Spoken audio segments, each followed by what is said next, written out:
You are listening to Attractive Relationships, the podcast where we dive deep into the art and science of relationships and communication. I'm Rico Armstrong, your host and advocate for attractive, happy relationships. In a world where relationships play a crucial role in our personal and professional lives, understanding how to communicate to connect with others is essential. Transform your communication skills to increase your social status, your social confidence, and help you gain the best relationships you can have. Welcome to Attractive Relationships. Have you ever been somewhere where you needed to make some small talk and it feels a little bit awkward, especially if you don't really know a whole lot of people? What can you do to make that a little bit more easier, where you can come in and it's easier to talk to people and for people to talk to you? That's what this episode is all about. And this was inspired from a recent wedding that I went to. And the wedding was actually really cool because if you want to talk about being put in an environment that is potentially outside the comfort zone, I went to a friend of mine's wedding, um, and the wedding was like Middle Eastern flair. So uh, not necessarily your traditional Western wedding where you know how that goes. You've been to a wedding, the processional comes, the bridal party comes down, then the bride comes down, they say their vows, and then you move on. Even that can be kind of an awkward setting if you're meeting new people for the first time, but this was a whole cultural experience, and I didn't really know many people there, almost none. And so I got sat at a table with somebody. And so I'm going to share with you some of the things that I've learned that help people to be more comfortable with you. And I'll tell you what happened and how it was able to open up the person that was sitting next to me so we can have a conversation. I'm also going to share with you maybe one thing to avoid when you're in these positions so that you become more likable instead of uh, not liked as much. Okay. Now the what I'm going to share with you is not all my original idea. If there's a book out by Dr. Dan McAdams who talks about the three levels of connection. And you can ask certain questions to get through these levels of connection and where people start to open up with you more. And the three levels of connection he talks about is number one, general traits. So like where your family status, your occupation, your geography, like where you're from. Some people make the mistake of skipping past this. And it's important to not, because if we try to skip this general level of connection, level one connection, and try to go straight to level two connection, that's when you can come across as kind of creepy or weird. All right.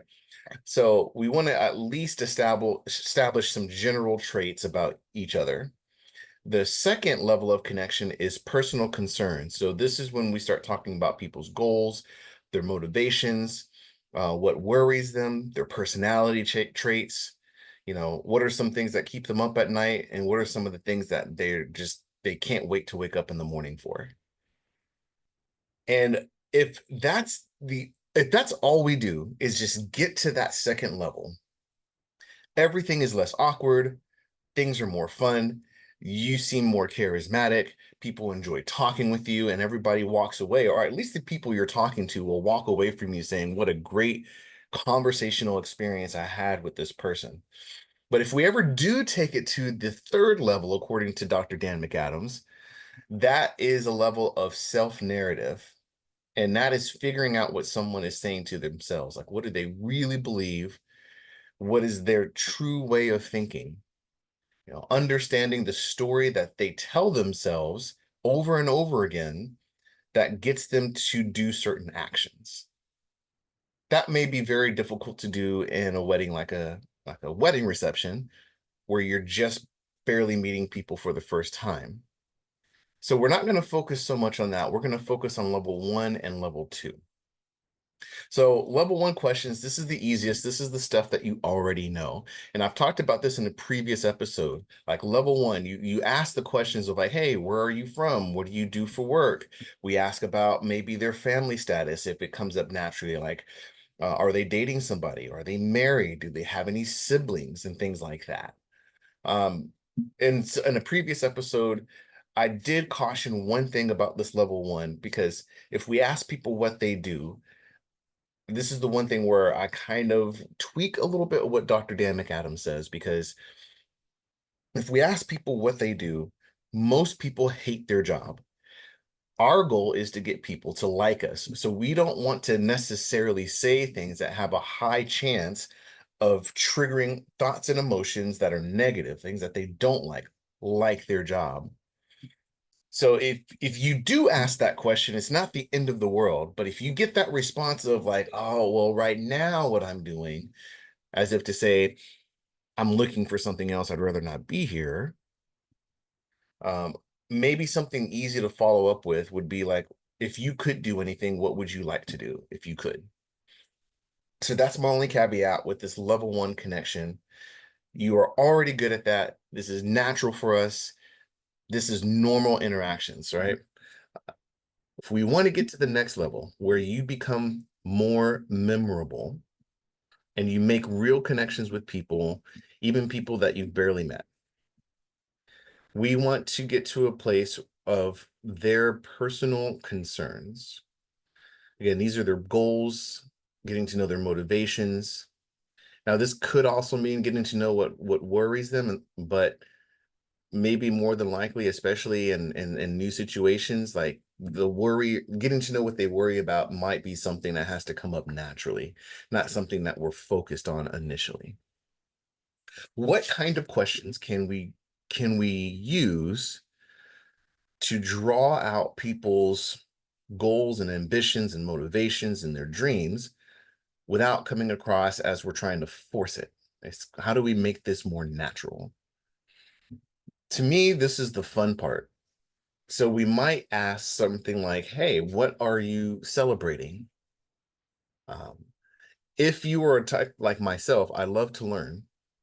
So asking a question of what podcast or book are you entertaining? All right.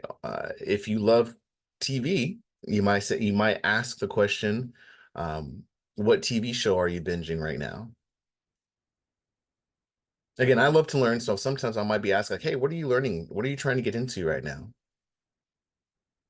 Here's one that we often use with people that we do know, but it's also cool to use with people that you don't know. When the weekend gets a little bit closer, you ask, what are you looking forward to this weekend? And I like the phrasing of that question better than, what are you going to do this weekend? Because again, not it's not we don't always have plans for the weekend. And if we put somebody on the spot, what are you doing this weekend? And they just happen to not really have plans, that person might feel like they're lame. Like, well, not much. I'm just gonna rest, or, I've been guilty of that and seeing that response so many times that instead of saying, what are your plans for the weekend, of to which they may have none, you can say, what are you looking forward to? And then if they don't have plans for the weekend, instead of it coming across as like something lame, now they can answer as like, well, I'm looking forward to doing nothing. And it's just more positive experience that they get to walk away from when you ask that question. Hey guys, real quick, I'd love to connect with you beyond these episodes, which is why I'm excited to tell you that Attractive Relationships recently started an exclusive newsletter just for you. You'll get behind the scenes stories and additional exclusive content to aid in building your personal attractive relationships. So if you'd like to be kept in the loop, simply click the link in the description below the episode. Another thing that happens, like that we use for people that we know, again, but this is a great question, level 2 question to ask for anybody, not just people we know. The weekend has ended, everybody comes back to work. What did you appreciate or enjoy the most about your weekend? All right. Again, that's to me, that's a better calculated question, better than what did you do last weekend? Because again, if they did nothing and they don't really have a story to tell, there might be a little bit of shame or embarrassment for coming across as somebody who's not interesting. What did you appreciate last week? What did you enjoy the most? Assume something more positive about their life. And if what they enjoyed the most was literally doing nothing, they can share that with you. And it's awesome. So, again, if you were taking notes, here are a couple of questions that get you to the level 2 connection. And this is when people really start to open up and they feel like they can trust you. Now, what are you celebrating? What podcast are you listening to? What book are you reading? What TV show are you watching? What are you currently learning? What are you looking forward to? What did you appreciate or enjoy the most over the weekend? Or what did you enjoy the most last week? What are you looking forward to the most this week? These are questions like I wish people would ask me personally these questions. I almost never get these questions. But when you ask these questions to other people, you are going to come across as an expert communicator with charisma and genuine interest. And you'll be amazed at how people open up to you. And that's what happened at the wedding. The guy that I was sitting next to, of course, we went through the level 1 questions like, hey, where are you from? What do you do? It turns out this guy is from Dallas and he is a barber. And the next questions that I asked, I was like, "You're a barber?" I said, "Man," I gave him a compliment because his hair looked fresh. Unlike mine, if you're watching on TV, I desperately need a haircut, which I'll be getting soon. But his hair was fresh and it looked good. And I said, "Are you Chris's barber?" He's like, "Yeah, I cut his hair." I was like, "Chris's hair looks fresh too. How did you get into to cutting hair?" And then he starts to talk about how he got into to cutting hair. The next question I ask is, "What do you enjoy the most about cutting hair, about being a barber?" And just like that, we are in level 2 of connection of what Dr. Danette McAdams calls the level 2 connection, that personal concerns. What do you enjoy the most about what you do? From there, this guy did not stop talking. um, the conversation then evolved to like he likes to read books. And so it was like, well, what are you learning or what are you reading? And it's amazing how when you just ask the right questions and you lead with curiosity, people will open up to you. And all of a sudden, the pressure of you feeling like you have to carry a conversation kind of just disappears because the other people will carry the conversation for you. And then they walk away thinking, wow, what a very cool individual. And you didn't have to really say that much. Now, it's going to be nice if they reciprocate the curiosity. And if the other person has a certain level of emotional intelligence and communication skills, that's exactly what they will do. To which you will then have the opportunity to share what's interesting to you or things that you are looking forward to, things that you're learning. And maybe within that, you will find the connection that is fulfilling for the both of you. But if that other person doesn't have the communication skills to the level that you do, you will still feel good about making somebody else feel good. You'll feel confident that you're not engaging in like super awkward experiences, but that you can confidently engage other people in conversation. Now, I told you there is one mistake that I would avoid if at all possible. Um, Of course, one of the mistakes I said earlier, that was like a little bonus one, is like instead of asking what people do for a living, ask them what they would love to do if they could do anything. Right? That's a great one. But here's the mistake, and this actually happened with the same guy that I was talking to, is he started to turn negative. He started to talk very negatively about the parts of certain parts of his job. And while that's okay, the problem was he kept dwelling on it. And it turns out there was another person that I started to talk to also that started to turn things to the more negative parts of things. Now, personally, because this also happens, I think people are in a lot of pain and they just want to share this with somebody and vent to somebody.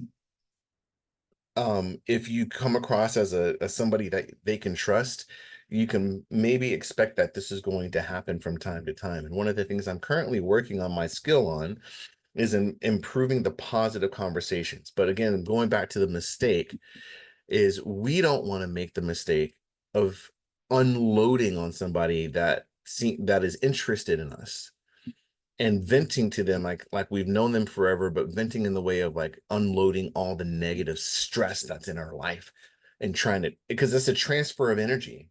It's a transfer of negative energy. So that's the caution, is that if you are in the position where somebody takes an interest into you, try not to unload a lot of negative talk because that's negative energy.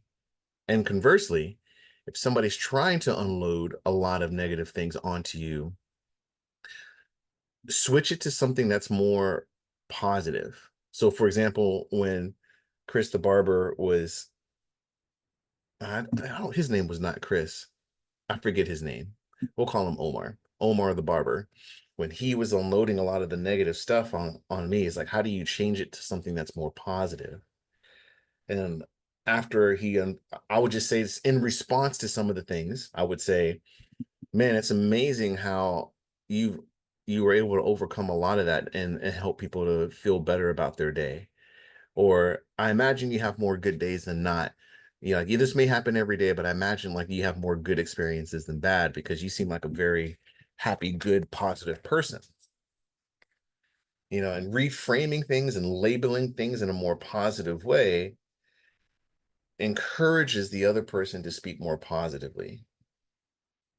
So try not to entertain too much negative talk because that's just negative energy, and definitely try not to vent to the other person if they're showing interest in you. So that's the only warning I have for you. I hope this helps. Again, if you struggle with small talk, again, I'm an introvert. I'm an ambivert, leaning introvert. Small talk is not necessarily my favorite, especially with big crowds of people, but I have found that these are things that have helped me. And hopefully, if there's anything that you can take away from that, it can be helpful for you or somebody that you know who is an introvert in an extroverted circumstance. That is it for now, my friends. I look forward to talking with you guys next time. You guys take care. As we come to the end of another episode of Attractive Relationships, I want to express my gratitude to you for tuning in. Your support really does mean the world to me. Now, if this episode brought you any value, I would truly appreciate it if you shared this podcast with anyone that you think could benefit from our discussions on effective communication and relationship building. Until next time, remember, great relationships start with great communication. So stay curious, stay compassionate, and keep building those attractive relationships.